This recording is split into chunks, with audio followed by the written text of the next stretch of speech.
আসসালামু আলাইকুম, welcome back to my channel. সবাই কেমন আছেন? আশা করি আল্লাহর রহমতে ভালো আছেন। আজকে আমি আপনাদের মাঝে নিয়ে এসেছি চিংড়ি মাছ দিয়ে চাল কুমড়া রান্না রেসিপি। তো চলুন দেখে নেওয়া যাক কীভাবে রান্নাটা করেছি। প্রথমে আমি একটি হাঁড়ি বসিয়ে নিয়েছি। এখন আমি পরিমাণ মতো তেল দিয়ে দিয়েছি। এখন পেঁয়াজ কুচি দিয়ে দিব এবং ভেজে নেব।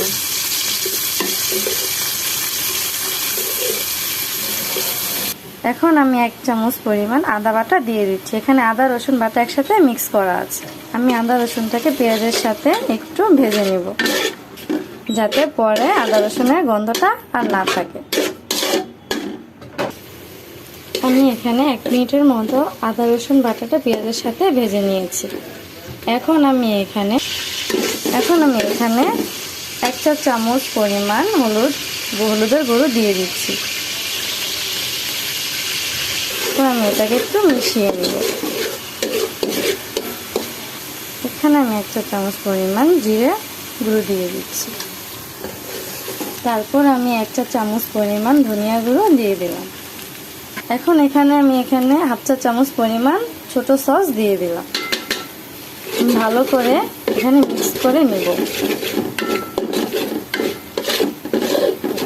1/2 চা চামচ পরিমাণ মরিচের গুঁড়ো দিয়ে দিলাম। আমরা একটু ঝাল কম খাই, তাই সবাই পরিমাণ মতো ঝালটা দিয়ে দিবেন। এখানে একটু পানি দিয়ে দিব। তারপর মশলাটা ভালো করে কষিয়ে নেব। এখানে আমি আগে থেকে কেটে রাখা কাঁচা মরিচ দিয়ে দিলাম।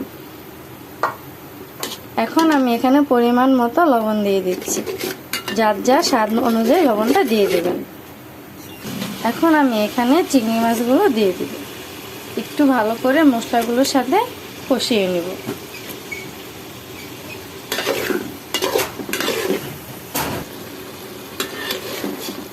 চিংড়ি মাছগুলোকে আমি আরেকটু কষিয়ে নেব মশলার সাথে। চিংড়ি মাছটা মশলার সাথে ভালো করে কষানো হয়ে গিয়েছে। এখানে তেল বেরিয়ে এসেছে। এখন আমি আগে থেকে কেটে রাখা জালি কুমড়োগুলো দিয়ে দিয়েছি। এখন আমি এই জালি কুমড়োগুলো চিংড়ি মাছের সাথে একটু কষিয়ে নেব।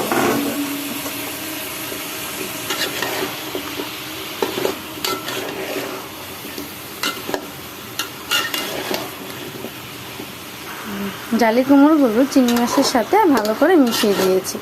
এখন আমি একটা ঢাকনা দিয়ে এগুলো ঢেকে দিব। এখন আমি ঢাকনাটা উঠিয়ে একটু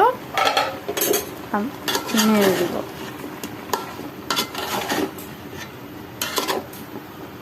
তারপর আবার ঢাকনা দিয়ে দেব। আমি ঢাকনাটা উঠিয়ে দিব। আমার কষানো হয়ে গিয়েছে। এখন আমি এখানে একটু আগে থেকে করা গরম পানি দিয়ে দিব।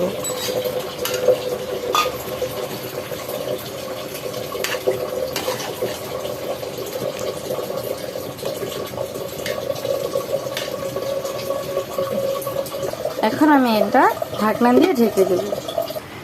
এখন এগুলো বলক এসে গিয়েছে। আমি চুলার আঁচটা একটু কমিয়ে দিব, মিডিয়াম আঁচে রাখবো, যাতে পানিটা শুকিয়ে না যায়। আমি আবার এটা ঢেকে দিব।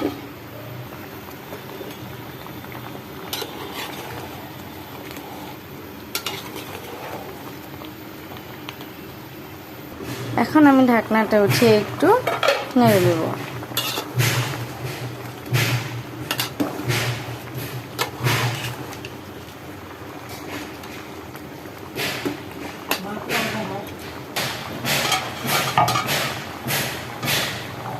এখন আবার ঢাকনাটাকে উঠিয়ে একটু নেড়ে দেব।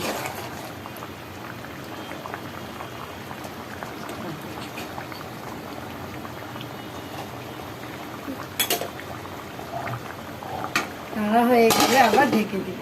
এখন আমি ঢাকনাটা মেলে একটু নেড়ে দেব।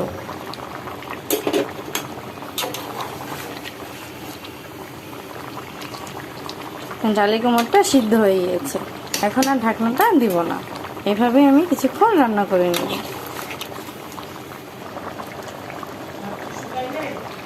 এটা হয়ে এসেছে। এখন আমি একটু ধনিয়া পাতা দিয়ে দিব, কারণ আমি এটা একটু ঝোল ঝোল রেখে দিব। ধনিয়া পাতা দেওয়ার পর আমি ভালো করে এটাকে মিশিয়ে দিব।